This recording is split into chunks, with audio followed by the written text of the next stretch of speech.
وہ کہتا ہے مومن تو بھیج، اور ہم کہتے ہیں اللہم صلی علی مولا تو بھیج، اے مولا تو بھیج۔ اب بتائیں ہم نے بھیجا؟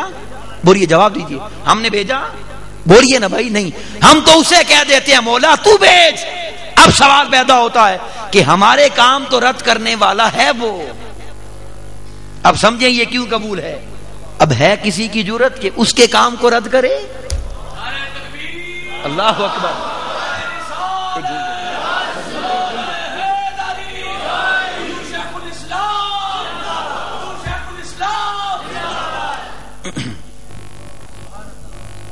اب اس سے اگلی بات بھی سمجھ لیں، جب نمازیں ہم سے پڑھواتا ہے، روزے ہم سے رکھواتا ہے، سوال کرتے ہیں، حج زکاتیں ہم سے کرواتا ہے، تو مولا درود بھی ہمیں پڑھنے دینا،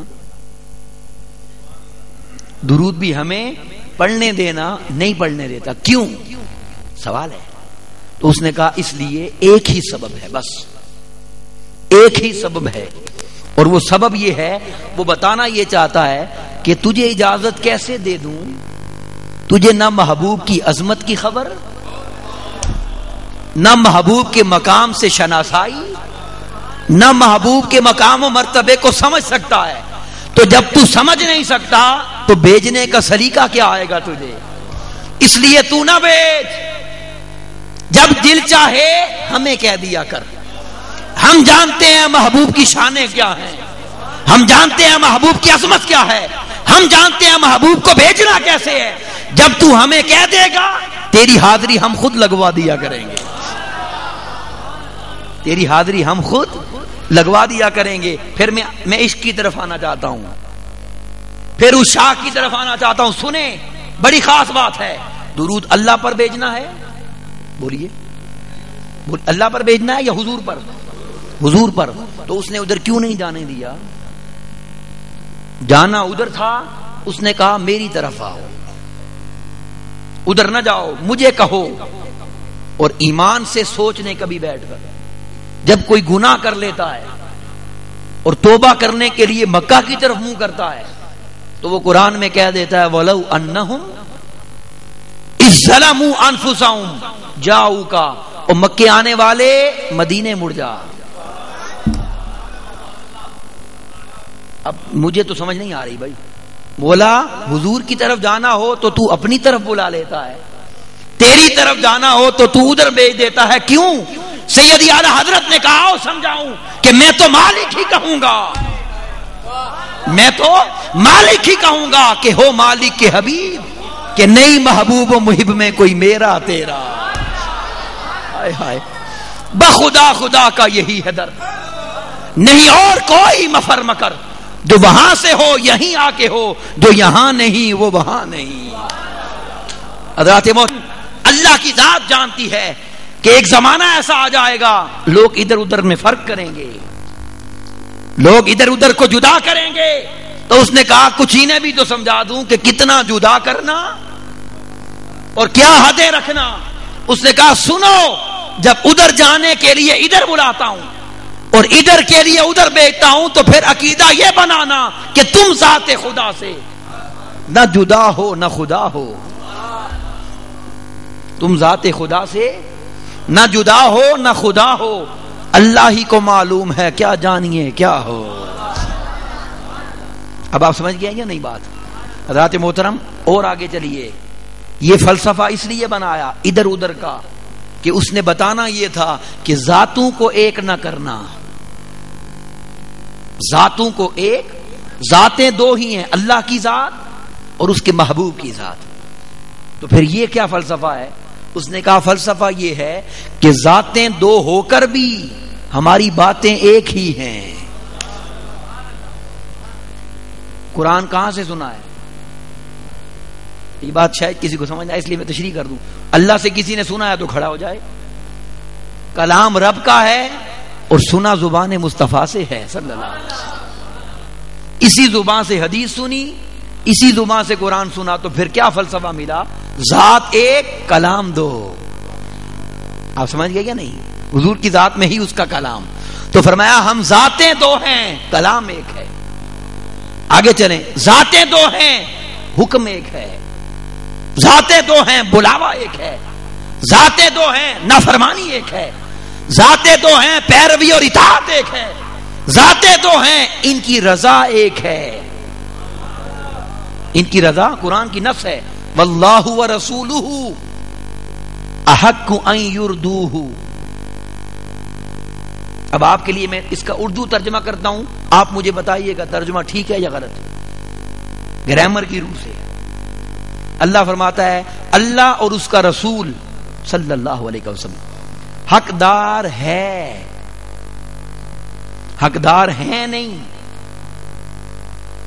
حقدار ہے ان یردوہ کہ اسے راضی کیا جائے. اب آپ بتائیں ہونا کیا چاہیے؟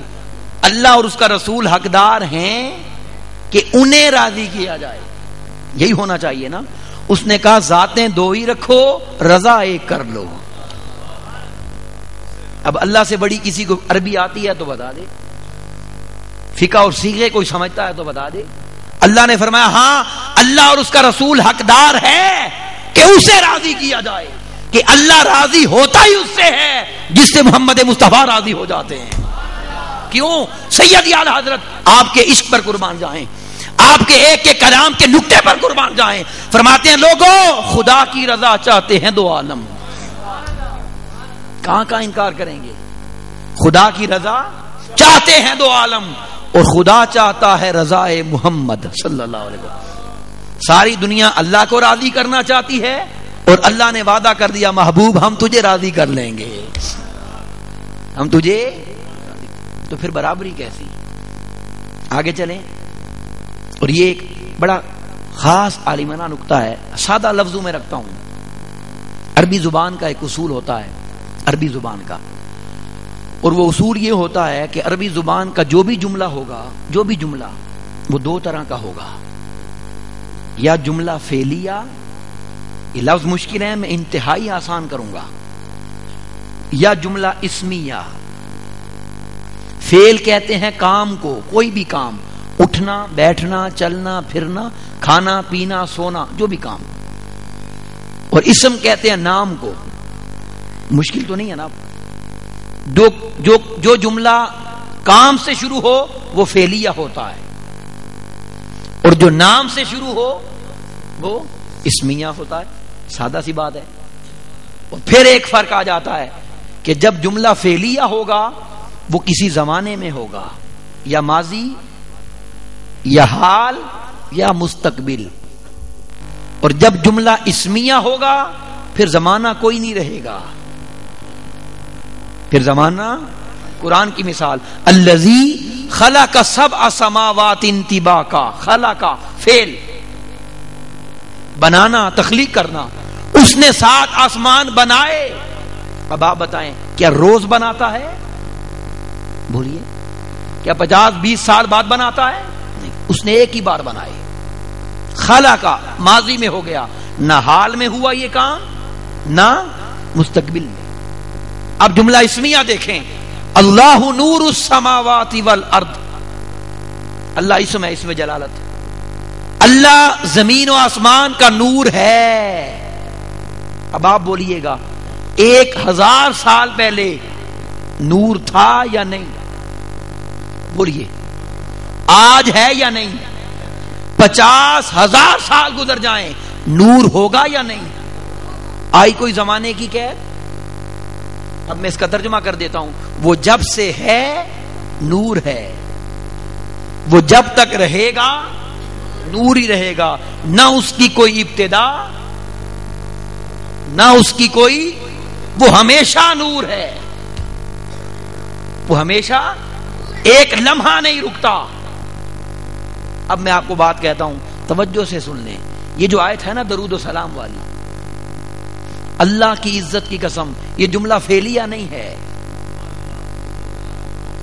یہ جملہ فعلیہ کہ کوئی کہے اس نے ایک ہی بار بھیجا تھا، یا آج بھیج رہا ہے، یا قیامت کے دن بھیجے گا جب مقام محمود ہوگا. اس نے کہا اٹھاؤ آج کل پرسوں لے جاؤ یہ سارے.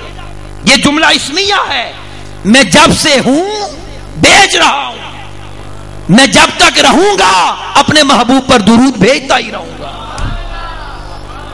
یہاں تک سمجھ گیا بات؟ اب اس سے اگلی بات سن لیں اور اسے پلے باندھ لیں، اللہ جانتا ہے آپ کا عقیدہ کوئی خراب نہیں کر سکتا. یہ ایک بات پلے باندھ لیں بڑی توجہ سے. حضرات محترم، فاعل کا فعل ہو ہی نہیں سکتا اگر مفعول نہ ہو. فاعل کا فعل ہو ہی نہیں سکتا اگر مفعول نہ ہو. آج اللہ درود بھیج رہا ہے یا نہیں؟ بولیے، بھیج رہا ہے یا نہیں؟ کس پر بھیج رہا ہے؟ کیا وہ مدینے پر بھیجتا ہے؟ کیا وہ گنبد خضرا پر بھیجتا ہے؟ کیا وہ حضور کی سنہری جالیوں پر بھیجتا ہے؟ اس نے نص بنا دی یصلون علی النبی، میں نبی پر بھیجتا ہوں. تو آج اگر نبی نہیں ہے تو پھر اللہ درود کس پر بھیجتا ہے؟